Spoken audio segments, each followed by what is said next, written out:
Sa iba pang balita, sa gitna naman ng patuloy na pagresolba sa problema ng trapiko sa Metro Manila, inilunsad ngayong araw ng MMDA ang bagong commuter boat nito para sa Pasig River Ferry System.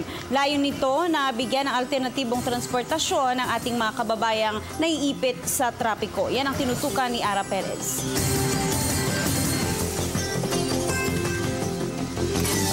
Na nga mapigilan ang pagdami ng sasakyan sa EDSA, maaari naman daw sumunod sa agos ng Pasig River ang commuter pamagitan nitong Pasig River Ferry System.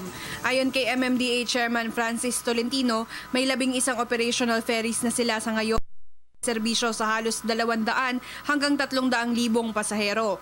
May 11 istasyon ang ferry system mula sa pinagbuhatan sa Pasig hanggang sa Plaza Mexico sa Maynila na may daily alas 6 ng umaga hanggang alas 6 ng gabi. Malaking tulong nga raw ang serbisyong ito para sa mga Pilipino na gustong iwasan ang mabigat na daloy ng trapiko sa pangunahing thoroughfare sa Metro Manila. Whether you like it or not, urbanization and migration is irreversible. So hindi lang traffic yung tubig, housing, basic services will be needed because of lack of spatial capacity of 636 square kilometers is not growing.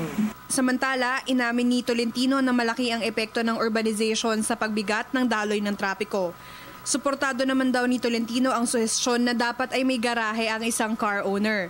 Kailangan talaga yun. Kaya lang unpopular yun na hindi ka makakabili ng sasakyan kung wala kang garahe. Dapat magbayad ka ng parking fee na space na hindi nakakasagabal sa trapiko.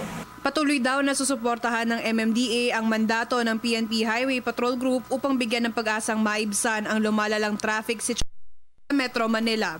Para sa Telebisyon ng Bayan, Ara Perez.